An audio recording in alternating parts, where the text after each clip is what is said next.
Hey there, thanks for tuning into Duckbricks. I'm Chris, and today we are back with another brand new LEGO Ninjago Dragons Rising set review. This is the Elemental Dragon versus the Empress Mech. It is showcasing probably what's going to be one of the final battles of the season. It is a really cool battle pack because we haven't gotten that many battle packs in Ninjago before, so it's very cool to get this. You can power up the dragon with an auxiliary glider, which is very cool, and I can't wait to showcase this amazing set. Finally, a massive lightning dragon for Jay for all of you. But so, definitely stay tuned to Duckbricks because we'll be reviewing not only this set, but the entirety of the brand new LEGO Ninjago Dragons Rising set wave if we haven't already, so do stay tuned for more LEGO Ninjago reviews, and let's jump in right now.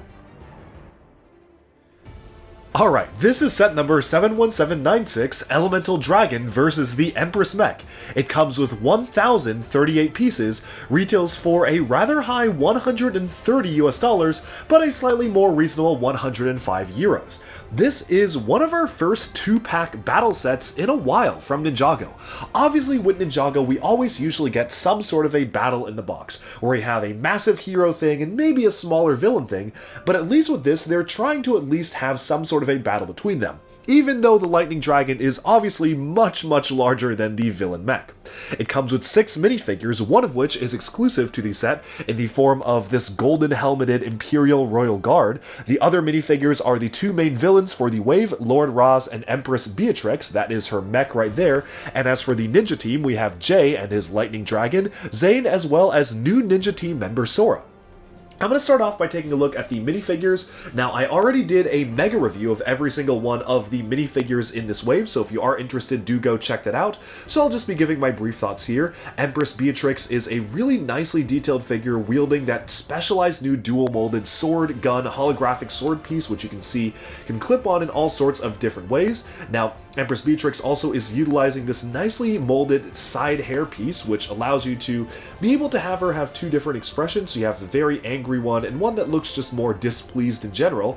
Unfortunately, when you have the hairpiece on, especially with the hair going off to the side, it doesn't really cover the alternate face. You can still kind of see it peeking out the back, but it's not that big of a deal because, again, this is just kind of how the character's hair is supposed to go, and for the most part, you're only going to be seeing her from the front. She has an exclusive torso and leg print for the robes here, fitting a main villain character. You can see some hints of dark red straps on the back, and then a more technological design on the front, sharing the same exact armor piece as all of the other minifigures from Imperium. Next up, the other main villain we have is Lord Raz. Lord Raz is described in the show as a tiger-like character, which I think you can kind of see based on the head sculpt. One of the main cons about the minifigure is that unfortunately the teeth are not painted white, so they don't really stand out against the black fur, which is a little bit disappointing. It's kind of hard to see where the mouth is, but I do love the printing for the eyes and the top part of the head here, and it's really cool that Lord Raz does have arm printing in every single set he appears in. They didn't skimp out on it on even some of the cheapest sets. He still has arm printing in all the sets he appears in. You get him 4 times throughout this wave, which is really great for a main villain, and removing the armor you can see what the dark red torso looks like, a very regal look for the leader of Imperium. Next up, the final minifigure is actually exclusive to the set. This is one of the Imperium Royal Guards. It has a very goofy looking bucket or saucer like frying pan helmet, which is not super convincing to me. I think it very obviously looks like a frying pan. Doesn't help that it is literally used as a frying pan in Ninjago City markets, but I think the rest of the figure is done really well. I like how the one eye almost implies that maybe these could shoot lasers. The fully brick-built weapon using the new finger piece introduced this year does look really good. I think you can really imagine that this could be used to corral dragons and whatnot, and removing the armor, you can see this is what the torso looks like. So it's a golden torso that is a very mechanical design. There is a lot of detail here, and that's one thing I really love about all the members of Imperium. The amount of detail featured on their torso and head printing designs in the legs feels very unique and unorthodox compared to Ninjago, where especially as we bring in the ninja minifigures, the printing is comparatively very simple. Now, I've given my very full and in-depth thoughts on how I feel about these ninja minifigures in previous videos, especially that ninja mega review, so I won't repeat myself, but here we have Jay. He has got some lightning type designs on the sides of his heads up display. You can rotate the face around here. That's what it looks like on the back, so you can also show him with the standard eyes on the hood like so. And if you're curious what that expression looks like, for the first time, or one of the first few times, we actually get an angry face for Jay, which is really cool because we very rarely get that type of expression for Jay himself. Sure, it is rare to see that on the show, but it's nice to get just one of them just in case you want to use that for stop actions or to use it for particular scenes. Moving onwards, we can take a look at Zane here. Now, Zane has a nice icy expression for the side of the heads-up display here with some ice crystals.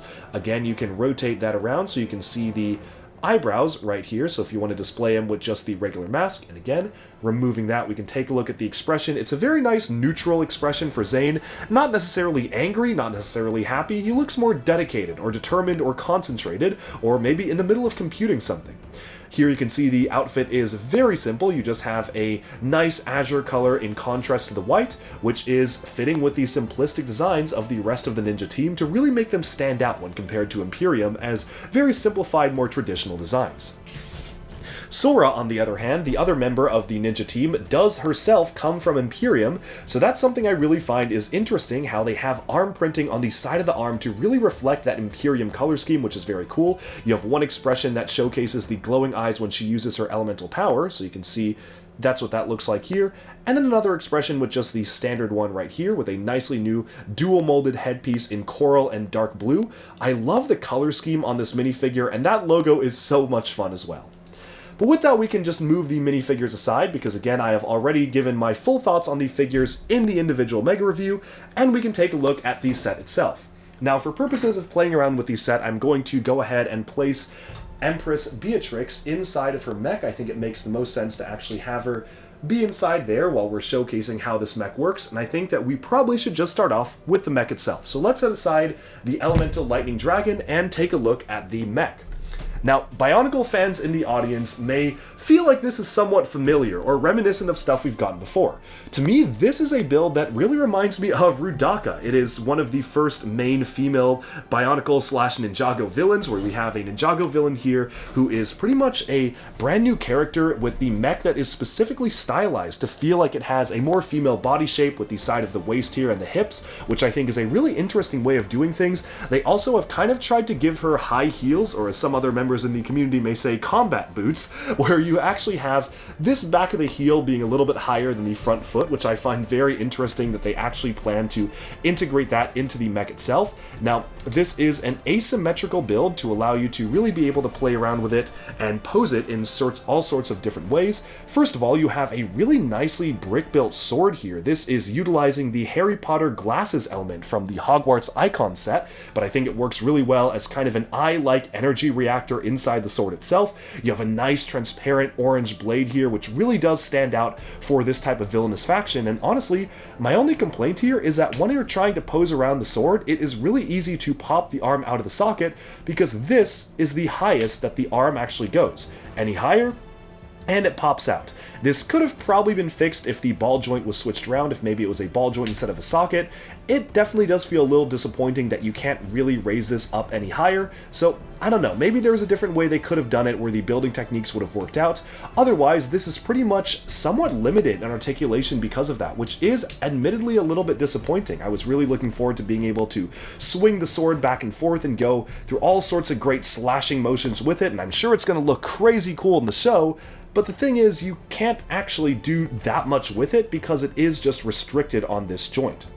However, this does have knees, which is very cool. I love the fact that this actually has knees, so you can really get this into all sorts of poses. You can have her kind of doing a superhero landing on the ground. You can have this running, and this is so much fun to play with, also utilizing the newly recolored gold sockets, which they introduced for Zane's Ice Dragon creature with Ninjago Core this year, and is definitely a big help to Bionicle fans, which also are currently available on Pick-a-Brick online. The other hand here is a much more beefy hand. It is kind of an energy cannon in the way it's set up. So you've got sorts of energy blast pieces arcing out of the side. These are maybe more lights or reactors, also one piece right here. And then on the palm itself, which can be posed, surprisingly enough, this palm is actually mounted on a ball joint, so you can kind of angle this whichever way you want or spin it around. You kind of have a large, almost Iron Man-esque arc reactor on the top here. Very curious to see what that looks like in the show, but as you can see on the box art, there's a lot of images of this kind of on the retreat. It's falling over, but it's still raising that arm cannon up to fight back against the dragon, so I'm really curious to see exactly how that is used in the show. On the back of the mech, there is just one of the large-scale Ninja Star elements. This is really just there for decoration. It kind of adds a little bit of flair to the back, as well as some jetpacks on the back, or what look to be jetpacks, which I think are pretty cool how those are integrated in. Overall, I actually really do like this mech for what it is. It is a nice, somewhat smaller sized mech, but it does get the point across in terms of being a fun thing to play with. I feel like this is going to be very fun for kids to be able to pose and play around with, and just to get in all sorts of different positions. The unfortunate thing is, though, I just really wish that there was more articulation with the sword arm, because it is wielding such a comically oversized sword that just looks so cool, and you can't really do that much with it because of the limitations in articulation. Overall, though, this is a pretty solid build for the villain side of things, and now we can move on to the hero dragon. So I'm going to set that aside and bring over our lightning dragon here. Now this is the first really large-scale lightning dragon we've really ever gotten since the pilots. Yes, we did get a lightning dragon for Skybound, although in story that was technically supposed to be a fusion with lightning and water, and that was kind of a more mid-sized dragon. This is really truly a Titan-scale dragon, and I am a big fan of this aesthetically speaking. Now the color scheme is done really right. You have a really nice tan underbelly here, really having that color scheme being integrated all throughout. Even the dual molded elements here, the lower jaw is tan, and that continues all the way down to the bottom of the tail and the body. And then on top you have this very vibrant azure plus dark blue plus the spring yellow color being integrated as spikes here. Just really amazing color blocking for a lightning dragon that truly feels alive. Now as you rotate this onto the back, let me furl out the wingspan so you can really see what we're working with here. Again, I love the amount of detail on the dragon itself. The tail is actually one of the highlights. Everything is mounted on ball joints, and they are utilizing these brand new molded lightning pieces, which were also used for ice for Zane's Spinjitzu race car, but you can see just how expressive these lightning elements are. I really like being able to swoosh the tail around and pose it and really get it in all sorts of different directions. The only minor downside is that the tail just doesn't want to stay up. The weight will just cause it to automatically fall down.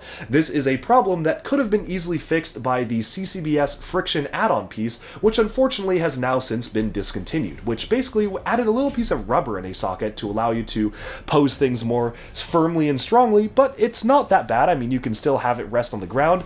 I do just kind of wish that this was a little bit easier to pose in terms of just being able to lift it up, because there are a lot of poses that I want to accomplish with this that unfortunately just aren't that possible. Now the wings themselves can be moved around. They are just mounted on ball joints. Now do be careful when you flap them, because they are vinyl elements and they do tend to kind of crinkle up, especially when you're flapping it around this configuration of the saddle itself. The legs are using the brand new or somewhat new ratchet joint connector piece, so you can move them back and forth like this and side to side or splay them outwards. So that is pretty much all the articulation that you would want to have. And the thing is that unfortunately I was kind of excited when I first saw this, because I thought they had some sort of a piston mechanism back here to allow the feet to move back and forth, but they don't. This is basically the extent that you can move the feet. This is just there to be able to move side to side and add a little bit of friction when that is happening like so. I do kind of wish that you could actually move the feet this way and rotate them so you could actually pose the dragon almost walking forwards, but they chose to restrict it to just keep the model stable, which I guess I can understand. Moving onwards to the articulation in the head itself, this is a really nicely built up head. I love that they were able to recolor the dual molded elements. You've got a dark blue and transparent yellow piece here, you have a tan and transparent yellow piece here, and then you have lightning elements arcing from the sides of the jaw itself, which just looks so cool. On the head itself, you actually have a specially exclusively molded transparent yellow and gold, as well as opalescent sparkle satin color of the dragon cores. These are the energy cores for the dragons that are the collectibles of the waves, and it basically just sits right there in the head, and good luck getting it out once it's in the head, because you kind of, I mean, I guess you can do that. You can pop off the entire piece, But I don't think that's really what was intended to be able to remove this. I mean, you can see it just pops in and out of the socket there, and I spent a long time talking about how all of these different gimmick pieces work when I did my review of reviewing all of these spinners, which was a video that I just recently released. Now, this dragon actually has a bit of a transformation or detachable feature as well, which is very interesting. Specifically, there is a little jet that can be deployed from the back of the dragon, and let me demonstrate exactly how that works. So first of all, you can just take this piece off right here. This is kind of the quote-unquote saddle piece, but you can already see it kind of looks mechanical-esque in the way it's designed. Then you take off these guns from the top of the wings here. You can then mount the guns on the side like this, so it kind of attaches on like two front guns on a spaceship-like or glider-like thing. You then can remove these back elements of the wings, attach these onto the flyer itself, and for something a little bit extra just at the end, you take off these spike pieces and you can stick them into the back and use them kind of as tail fin stabilizers. So this is its own jet or flyer type of thing. Honestly, it feels a little bit strange to me. Like, it's okay. I mean, I guess it works as a flyer. It's not my favorite thing. I definitely feel like they've done better detachable things in the past, but I think it's cool that they actually made the effort to include some sort of a detachable type of build for the actual set itself, which is very cool to fly around just as its own separate jet-like drone. I have no idea if this is actually going to integrate into the show itself, or is this just something they made up for the sets, but again, I do like the color scheme. I think it does work out just well for Jay. Ironically, honestly, with the specialized gold elements removed, some could even argue the dragon does look a little bit better in the way that it feels more streamlined. There's no like clunky golden wings sticking out of the back, golden spikes at the top here, or the guns. You can pose around the wings a lot easier for sure by having this removed, because then you feel like this is a much more natural way to have the wings be flapping. Now, thankfully, they actually did include a separate saddle piece. When the flyer is displayed separately, you can just place this saddle right onto here, and that works as its own saddle for the dragon as well, so you really can have your minifigures still be able to ride its back, even with the flyer detached. The only thing about this is that with the flyer detached, you do have these awkward axles which are sticking up out of the wings. It's not that big of a deal, like it's not super noticeable, but I guess at certain angles, it is something that folks will tend to notice. Now, putting this into a flying position, I just kind of want to showcase what this would look like while flying. Unfortunately, that neck does tend to droop, whereas you can see as you're flying it around, the weight of the head just doesn't really keep it up, especially if you're playing around with it. It will just naturally bend downwards, so it is just something that you have to be aware of. One thing that you could do to kind of mitigate this is to anticipate that bend and then move the head upwards like this when you're having it be in a flying position. But I also love how this is built specifically so that there is an angle in the body. It feels much more dynamic, that the dragon itself kind of has an angle to it. I do really like how that is fully built up.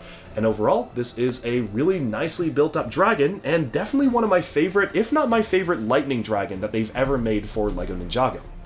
Now, I'm just going to go ahead and reattach all of these pieces really quick, and then we can get into my final thoughts, especially on the very unfortunate United States price.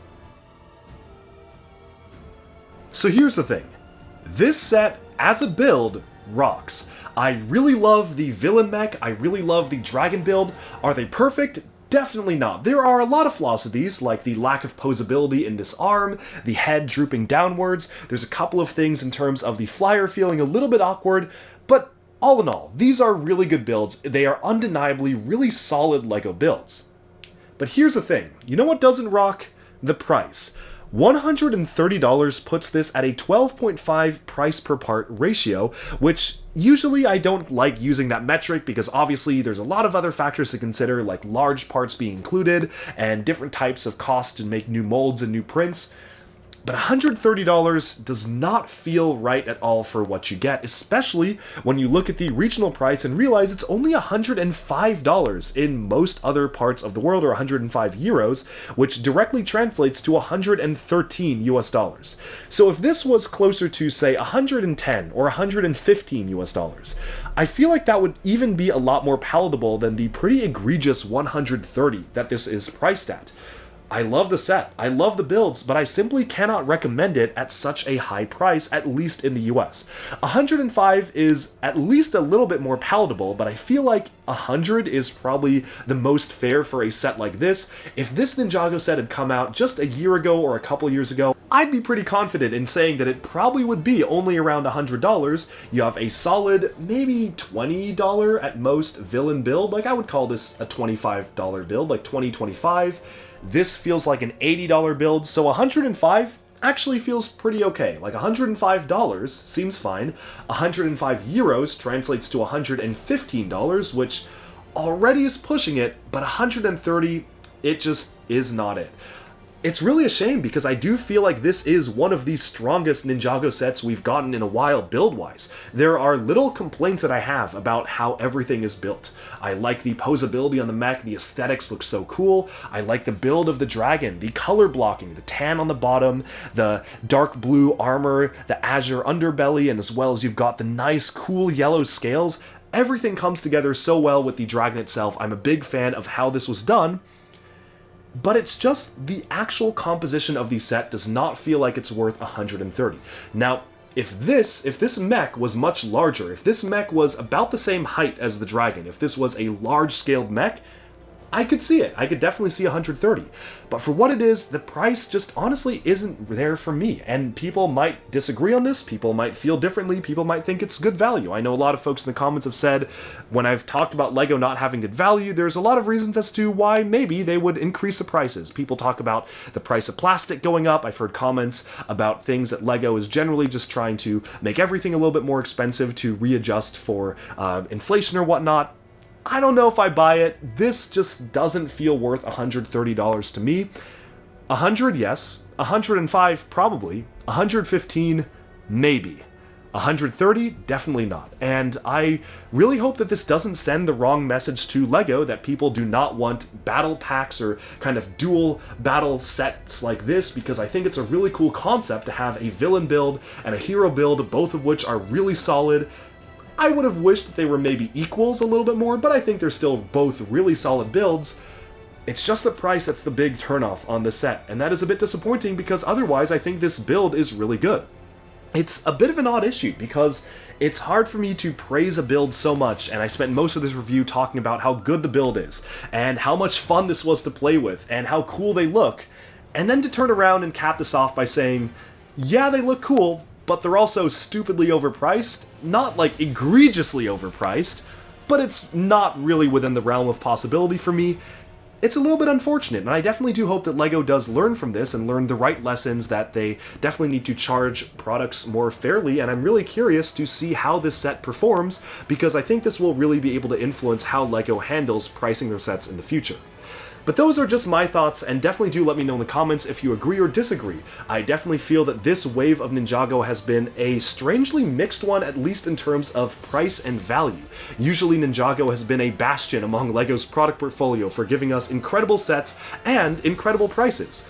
Now we're getting really good sets, like incredible sets still, but the prices are less incredible and more incredulous. That's all I have to say for this review. Thank you so much for watching, and this is truly, don't get me wrong, a really good set. Maybe one of my favorite builds of the wave. The price, though, just too much. Alright, and with that we have summed up our look at the Elemental Dragon versus the Empress Mech, an amazing Ninjago battle pack that is not without its flaws, but does still offer some of the best villain and hero builds of the entire season. This was one of my most anticipated sets, and I really am a big fan of how it turned out, but of course, let me know in the comments what you think of this model, how do you think it ranks against the other sets, and do you like it or dislike it? With that, we've summed up the video. Thank you all so much for tuning into Duckbricks. Like and subscribe for even more LEGO news, reviews, discussion, and analyses coming your way very soon, and bye for now.